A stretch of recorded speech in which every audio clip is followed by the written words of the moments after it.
Hi, I'm Rob. And I'm Rob. And this is Ask Rob and Rob. Welcome to Ask Rob and Rob. If your name is Jack or Joe, today could be your lucky day because your answers to your questions are coming up.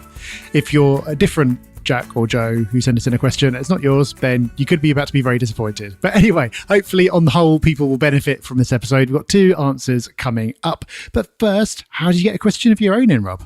Yeah, the number you could call is 013 808 0035, or you can go to our website, that's propertyhub.net/ask. Super simple. Leave your message either way, and we will hopefully get back to you in the not too distant future. So first up, we have a question in from Jack. Hi, Rob and Rob. Jack here.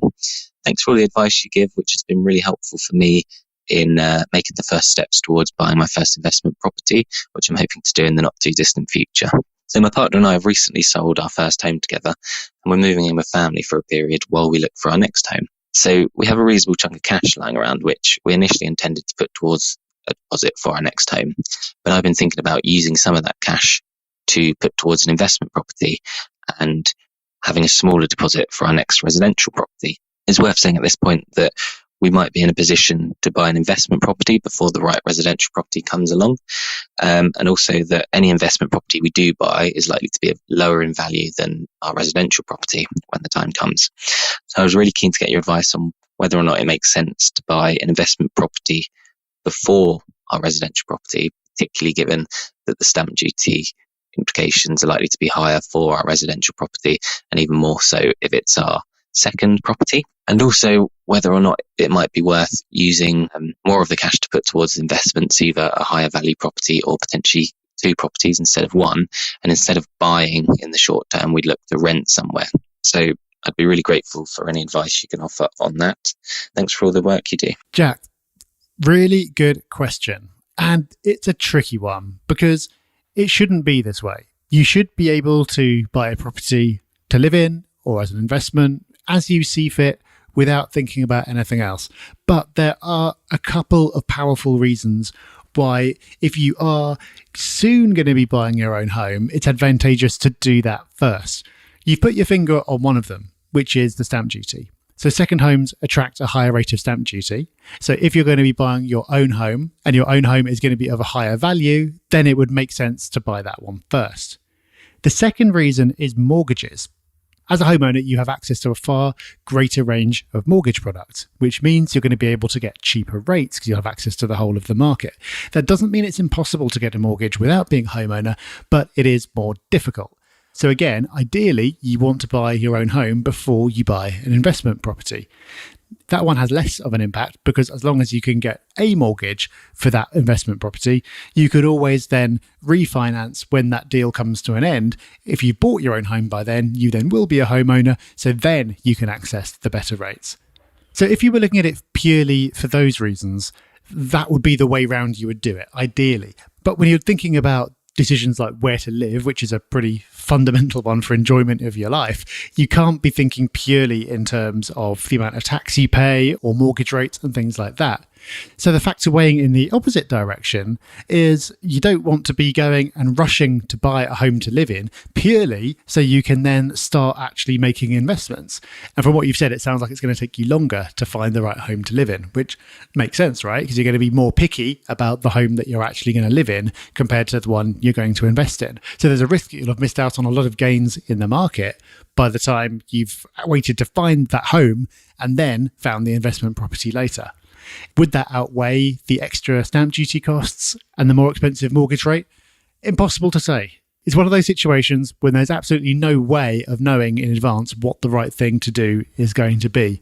So I can tell you what I would do personally, which doesn't necessarily mean it's the right thing for you, which is just to be open-minded and go with whichever comes along first.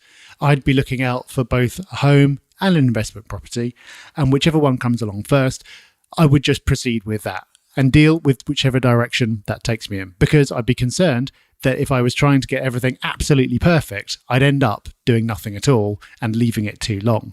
If I had a really strong belief that I wanted to do a particular thing, like I absolutely really wanted to own my own home, or I absolutely didn't want to do that and I wanted the flexibility, then I'd let that drive things.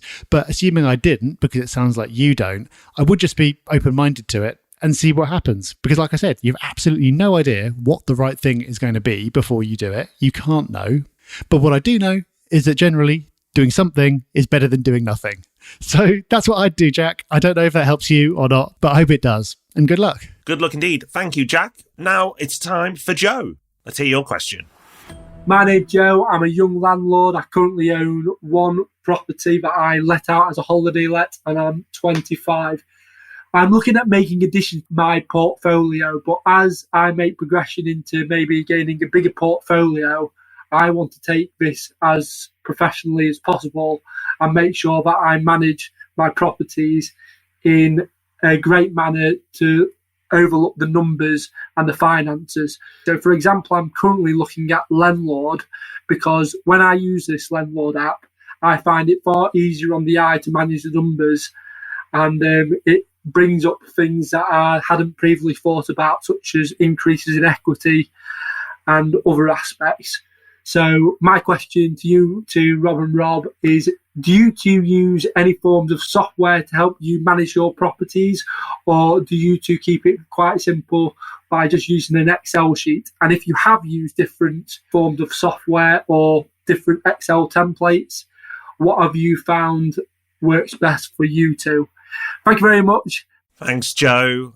You know what? Rob and I always love looking at new pieces of software or new tech hacks or different ways of doing things. And that's why we actually love doing Hub Extra each week on the podcast, because we're always keeping our eye out for a new way of doing things, being more productive, and just having fun with different bits of software. So, with all that said, you'd expect us to have a pretty sexy tool for you now.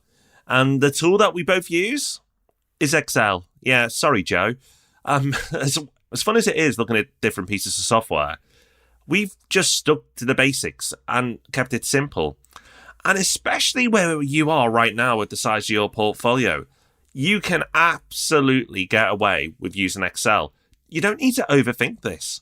Having a property in your portfolio does not need a software tool. You might enjoy using it, you might enjoy searching for it, and you might enjoy looking for it once you're paying out for it every single month. But do you need it? No. Excel will do the job. It's boring, but it'll do. Rob and I have bigger portfolios than you have, and that's not to brag, but just to point out that if we can get away with using Excel, then you can probably get away with using Excel for your first few properties. Now, if you really want to use something after that, you can do. And you know what? Rob and I could possibly benefit from looking at another option. You know the old saying, if it's not broke, don't fix it. For us, that's why we keep using Excel, because it's just simple. And that's why we use it, and that's why we do it. But it's not to say there aren't other interesting options out there. I just haven't felt enough pain to make me want to go and find another option right now. So it's not the most exciting answer, but it's probably the best answer. It's just keep it simple, use Excel, and that will see you through for a number of years yet. And if you really want to change when your portfolio gets to a bigger size, then you can have a look at other options. But especially at the size you're at now, I wouldn't bother. So hopefully, Joe, while not exciting, I've saved you a bit of time and cash, and that's a win in my book. There you go, Joe. Rob saved you a job, and you can put that saved time towards listening to the Property Podcast, because, of course, we'll be here again on Thursday, and we really hope you'll join us then. Until then, have a great week. Bye-bye. Bye-bye.